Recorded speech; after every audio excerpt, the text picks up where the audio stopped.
और अब खबरों को तफसील से जानेंगे। सबसे अहम खबर, सीएम सुक्खू लाहौल स्पीति के 3 दिन के दौरे पर हैं। वो दोपहर बाद हेलीकॉप्टर से सगनम हेलीपैड पहुंचे, जहां पुलिस जवानों ने सीएम को गार्ड ऑफ ऑनर पेश किया। इसके बाद सगनम पंचायत के लोगों ने पारंपरिक वेशभूषा में मुख्यमंत्री का भव्य स्वागत किया। इसके बाद मुख्यमंत्री का काफिला कंगरी गोम्पा के लिए रवाना हुआ। मुख्यमंत्री का कुंगरी गोम्पा में स्थानीय लोगों ने गर्मजोशी के साथ स्वागत किया। रंगारंग कार्यक्रम भी इस दौरान प्रस्तुत किए गए। इसके बाद कुंगरी गोम्पा में आयोजित जनसभा में विधायक रवि ठाकुर ने स्पीति घाटी के मुद्दों और समस्याओं से सीएम सुक्खू को अवगत करवाया और विस्तार से कुछ मांगे भी मुख्यमंत्री के समक्ष रखी। वहीं सीएम सुक्खू ने अपने संबोधन में स्पीति के लोगों का आभार व्यक्त करते हुए कहा कि उन्हें जनजातीय जिला लाहौल स्पीति काफी पसंद है। यहाँ के स्थानीय विधायक रवि ठाकुर लोगों की समस्याएं लेकर अक्सर उनके साथ मुलाकातें करते रहते हैं।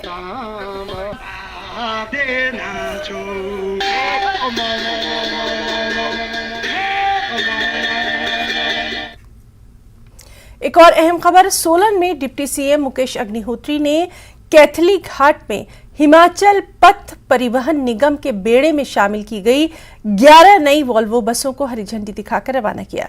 बता दें कि 11 वॉल्वो बसों को 4 तारादेवी यूनिट, 5 कुल्लू यूनिट और 2 धर्मशाला यूनिट के लिए रवाना किया गया। इस अवसर पर डिप्टी सीएम ने शिमला से मनाली से बिलासपुर, उसके बाद मंडी से होते हुए नई वॉल्वो बस रूट को भी हरी झंडी दिखाकर शुरू किया। इस दौरान उप मुख्यमंत्री ने कहा कि हिमाचल पथ परिवहन निगम के नए वॉल्वो बस रूट भी प्रस्तावित है, जिसमें शिमला से जयपुर, शिमला से श्रीनगर, टापरी से चंडीगढ़ एयरपोर्ट एवं चिंतपूर्णी से दिल्ली के नए रूट शामिल हैं। तो एक हम आज यहाँ से शिमला से मनाली डे टाइम जो है शुरू कर रहे हैं और एक हम टापरी से चंडीगढ़ बस चलाने जा रहे हैं। एक हम चिंतपूर्णी से दिल्ली बस चलाने जा रहे हैं। तो इस ढंग से बसेस जो है, नई बसेस उनको आज हमने रवाना कर दिया और आने वाले समय में यात्रियों की सुविधा के लिए कदम उठाए जा रहे हैं। कितना मदद मानते हैं पर्यटकों के लिए, क्योंकि काफी संख्या में पर्यटक आते हैं, उनको भी हेल्प मिलेगी और जो अवैध रूप से जिस तरह से वॉल्वो बसें भी चल रही थी उसको नकेल कसने के लिए भी ये मदद होगी, क्योंकि अगर सरकारी रूप से चलेगी तो किराए में भी थोड़ी राहत मिलेगी। नहीं, देखिए हमारा अपना वॉल्वो का बेड़ा तो जितना हम स्ट्रेंथन कर पाएंगे वो तो लगातार हमें करना ही है। और वहीं शिमला नगर निगम के चुनाव को लेकर विधायक हरीश जनार्था ने कहा कि 16 अप्रैल तक कांग्रेस के टिकट फाइनल हो जाएंगे और सीएम सुक्खू के लाहौल स्पीति से लौटते ही बैठक होगी। साथ ही उन्होंने भाजपा पर स्मार्ट सिटी के कार्यों में धांधली के आरोप लगाए और कहा कि शहर में बिना प्लानिंग और टेंडरिंग के निर्माण कार्य हुए हैं।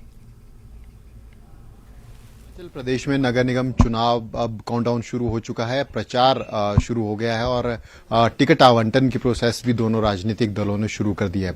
इस वक्त हमारे साथ मौजूद हैं सत्ताधारी दल के विधायक और शिमला से हम कह सकते हैं नगर निगम में भी आपकी रिप्रेजेंटेशन रही, अच्छा खासा समय वहां बिताया।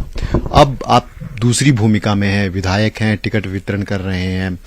बड़ा समय लग गया कांग्रेस को भी टिकट बांटते बांटते, हालांकि बीजेपी की भी अभी फाइनल नहीं हुई सीटें, लेकिन ये उम्मीद की जा रही थी कि आपकी जिस प्रकार से कमेटी आपने बनाई और सारी प्रोसेस शुरू की कि एक झटके में सारी टिकट निकल जाएंगी, ये समय क्यों लग रहा है?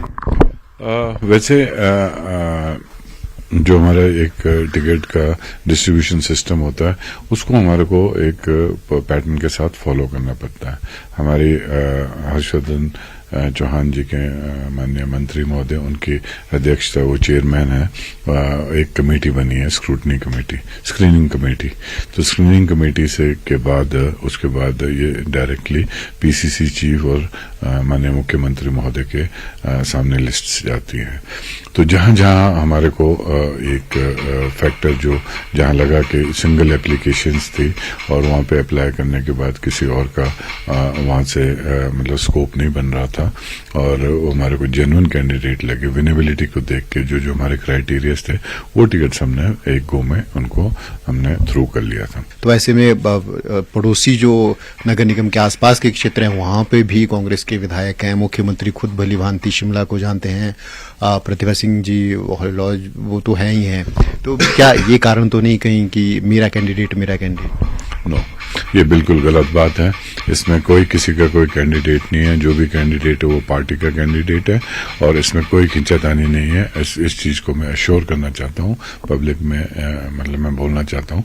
सिर्फ ये है कि जो हमने विनेबिलिटी देखनी है और हर जो कैंडिडेट जिसने अप्लाई किया हो वो अपने ही कैंडिडेट्स हैं। वो इसमें कोई किसी का कोई मार्क कैंडिडेट नहीं है। नगर निगम शिमला के चुनाव हैं, चेहरा चाहे मुख्यमंत्री सुखविंदर सिंह सुक्खू हो, कांग्रेस प्रदेशाध्यक्ष प्रतिभा सिंह हो, लेकिन जो भूमिका संकट मोचन की है वो विधायक हरीश जनार्ता ही निभा रहे हैं। पूरी जिम्मेदारी जरूर इनके ऊपर है। स्थानीय विधायक हैं, नगर निगम को चला चुके हैं और इनका कहना है कि अब 16 तारीख शाम तक कांग्रेस टिकट क्लियर कर देगी। और सवाल इन्होंने उठाए हैं स्मार्ट सिटी को लेकर और उसके तहत किए जाने वाले कार्यों को लेकर। वीडियो जर्नलिस्ट दीपक के साथ राजेंद्र शर्मा, न्यूज 18 हिमाचल। ऊना जाते समय नालागढ़ में उप मुख्यमंत्री मुकेश अग्निहोत्री यहां रुके। यहां स्थानीय कार्यकर्ताओं ने उनका भव्य स्वागत किया। यहां डिप्टी सीएम ने संविधान निर्माता डॉक्टर भीमराव अंबेडकर को याद किया और बताया कि वो डॉक्टर अंबेडकर की 132वीं जयंती के लिए आयोजित कार्यक्रम के लिए जा रहे हैं। उन्होंने खराब सड़कों को लेकर लोगों को आश्वासन दिया कि जल्द ही सड़कों की मरम्मत करवाई जाएगी। आगे ऊना में प्रोग्राम है, अम्बेडकर जी के का कार्यक्रम है, मैं जा रहा हूँ क्योंकि कल मुझे 15 अप्रैल का प्रोग्राम सिरमौर में है। उस कार्यक्रम के बाद मुझे वहाँ पहुँचना है। इसका देखते हैं, बात करते हैं अधिकारियों से, चर्चा करते हैं जो भी है, क्योंकि हमारी तो बसें चलती हैं इसके ऊपर। उनको केंद्रीय मंत्री अनुराग ठाकुर ने G20 की अध्यक्षता को भारत के लिए सम्मान की बात कहा है। उन्होंने कहा कि भारत के बढ़ते कदम और नेतृत्व दुनिया में नई पहचान दिला रहे हैं। देश भर में G20 की बैठकें हो रही हैं, जिससे भारत की संस्कृति, कला, साहित्य और भारत को जानने का अवसर इन लोगों को मिल रहा है। प्रधानमंत्री नरेंद्र मोदी ने हिमाचल प्रदेश को भी G20 की बैठक के रूप में सौगात दी है। इसके लिए प्रदेश उनका आभार व्यक्त करता है। G20 की अध्यक्षता भारत के लिए सम्मान की बात है और भारत के बढ़ते कदम, भारत का नेतृत्व आज दुनिया में भारत को नई पहचान दिला रहा है। देश भर में अनेकों मीटिंग एंगेजमेंट ग्रुप की, शेरपा ग्रुप की हो रही है। इसके अलावा भी बहुत सारे डायलॉग देश भर में G20 को लेकर हो रहे हैं कि दुनिया भर के लोगों को जो भारत में आएंगे, हज़ारों लोगों का यहाँ पर आना हो रहा है।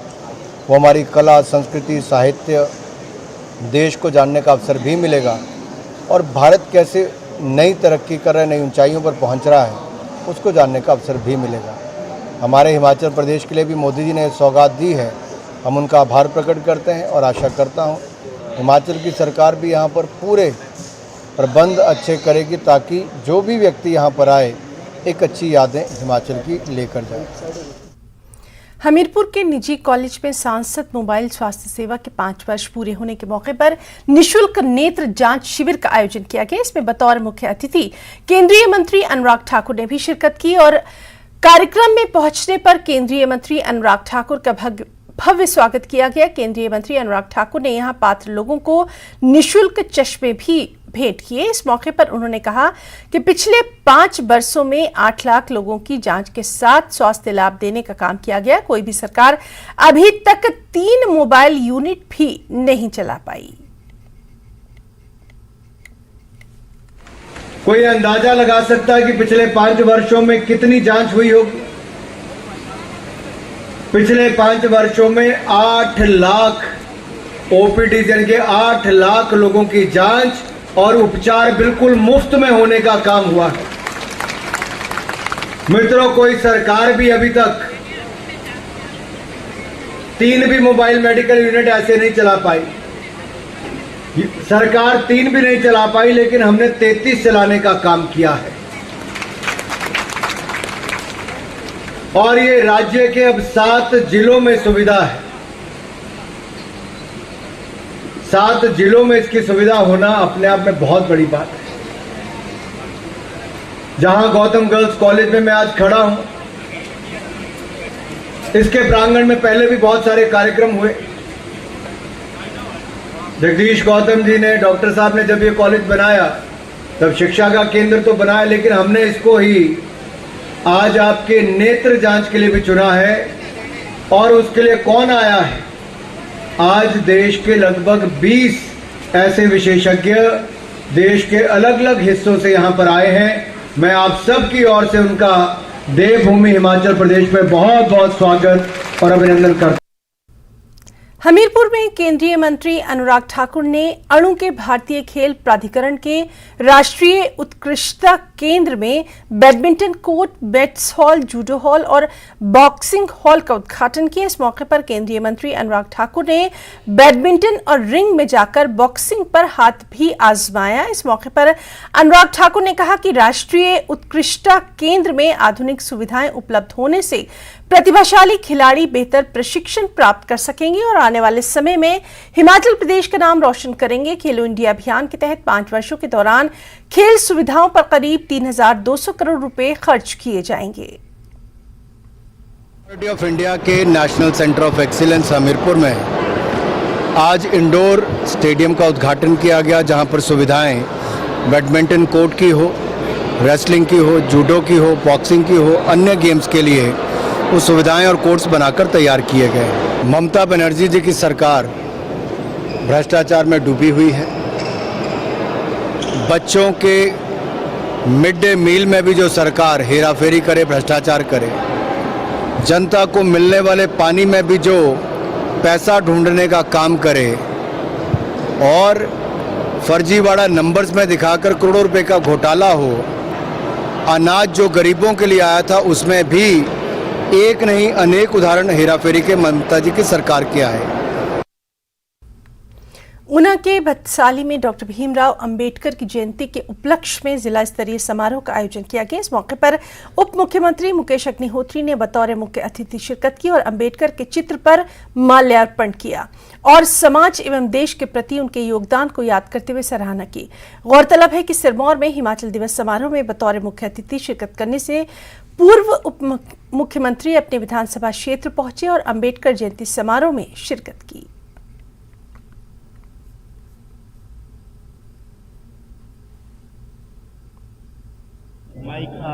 डॉक्टर भीमराव अंबेडकर जी की आज जयंती है और यहाँ भटसाली में जिला स्तरीय समारोह हो रहा है। तो उस कार्यक्रम में हिस्सा लेने के लिए हम यहाँ पे आए हैं। हालांकि 15 अप्रैल का जो हमारा कार्यक्रम है वो सिरमौर में है और मुझे अभी सिरमौर जाना है क्योंकि झंडा लहराने की रस्म वहाँ पे कल होनी है। लेकिन हमारे साथियों ने बहुत ही लगन के साथ, शिद्दत के साथ आज के कार्यक्रम का आयोजन किया है और संविधान निर्माता को आज हम याद कर रहे हैं और जिस ढंग से उत्साह है लोगों में आप देख रहे हैं, तो मैं इनको बधाई भी देता हूं कि इन्होंने भारत रत्न डॉक्टर भीमराव अंबेडकर जी की जयंती को इस स्तर पर मनाया है। और ब्रेक के बाद अब तक हिमाचल में खबरों को आगे बढ़ाएंगे।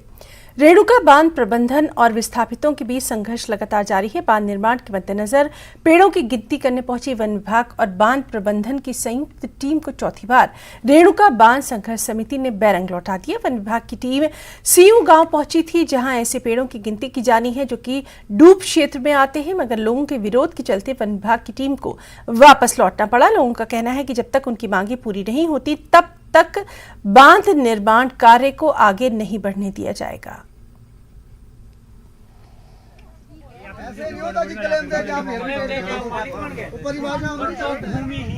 बांध प्रबंधन और फॉरेस्ट विभाग की टीम ग्राम सीयू में पेड़ों की गिनती करने आई थी, जिसमें कि श्री रेणुका बांध जन संघर्ष समिति एवं ग्राम सीयू के लोगों ने उनका पुरजोर विरोध किया और उन्हें बैरंग वापस लौटा दिया।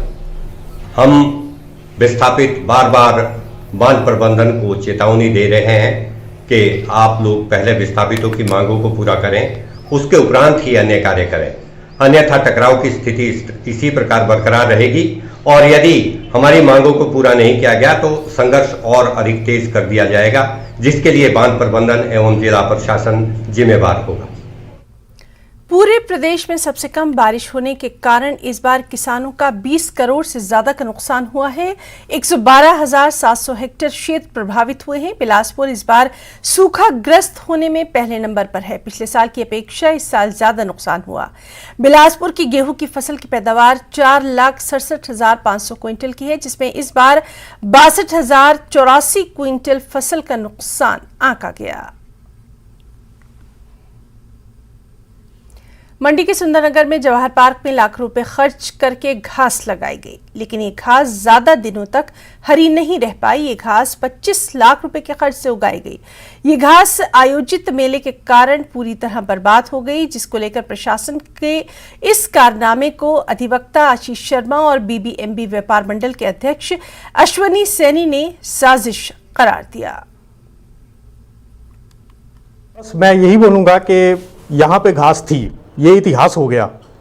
25 लाख रुपए पब्लिक फंड जो है वो प्रशासन ने डुबो दिया। जो हमारे टैक्स का पैसा है वो सारा बर्बाद हो गया। बार बार जो हमारे सामाजिक कार्यकर्ता हैं और लोग हैं, उन्होंने सोशल मीडिया के माध्यम से, अखबारों के माध्यम से ये चीज़ प्रशासन को अवगत कराई थी कि ये जो घास है ये ख़राब हो जाएगी, मेले जब आएंगे ये ख़राब हो जाएगी, पर कोई भी सुनवाई उन जो लीड्स थी उन पर नहीं हुई। देखिए, ये एक तरह का प्लानिंग फेलियर है। जो पब्लिक मनी है वो प्रशासन के द्वारा डेवलपमेंट पर्पस के लिए यूटिलाइज किया जाना है, और पब्लिक मनी जो आम आदमी है उससे टैक्स से वो पब्लिक मनी आता है। 25 लाख रुपए एक आम आदमी के लिए बहुत बड़ा पैसा होता है। सुंदरनगर जवाहर पार्क में जो घास लगाई गई है वो आज पूर्ण रूप से बर्बाद हो चुकी है, और इस संबंध में हमने पूर्व में जो है एक शिकायत जो है शहरी विकास विभाग और विजिलेंस को जो है दी थी, और इस मामले की जांच की मांग की थी कि ये किसके कहने पर जो है ये घास लगाई जा रही है और किसने जो है इसकी प्रपोजल तैयार की है, क्योंकि आने वाले जो मेले थे उसमें जो है ये घास बर्बाद होनी थी। तो इस संबंध में हमने शिकायत दर्ज करवाई थी। उसके ऊपर जो है विजिलेंस ने एक्शन भी लिया था और उसमें थोड़ी बहुत छानबीन हुई है, लेकिन आज जो है घास पूर्ण रूप से जो है बर्बाद हो चुकी है। शिमला में हिमाचल दिवस के जिला स्तरीय कार्यक्रम के लिए तैयारियां जोर शोर से जारी हैं। यहाँ कैबिनेट मंत्री रोहित ठाकुर बतौर मुख्य अतिथि शामिल होंगे।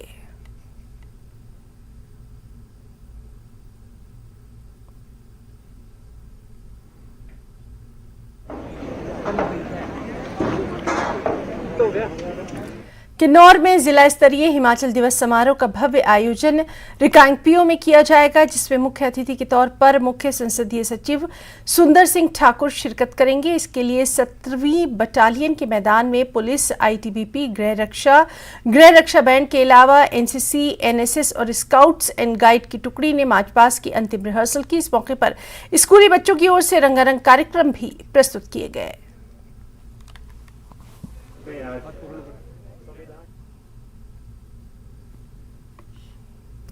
और वहीं शिमला के जाखू में भी रिटायर्ड कर्नल का शव उनके घर से बरामद किया गया। उनका शव सड़ी गली हालत में मिला। घर से बदबू आने के बाद उनके पड़ोसियों ने पुलिस को इसकी सूचना दी। बता दें कि रिटायर्ड कर्नल जंग बहादुर थापा अकेले रहते थे। पिछले कई दिनों से वो घर से बाहर नहीं देखे गए। पुलिस की टीम ने घर का दरवाजा तोड़कर शव को बरामद किया। वहीं कर्नल के परिवार में कोई नहीं है। उन्होंने अपनी संपत्ति ट्रस्ट के नाम कर रखी है।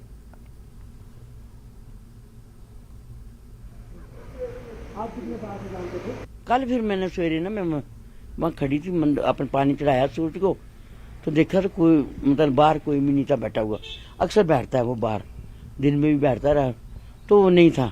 फिर मैंने ना उनको वो जो है नी फूल वाले नहीं लोर बाजार में अमित वगैरह, उनको फ़ोन किया।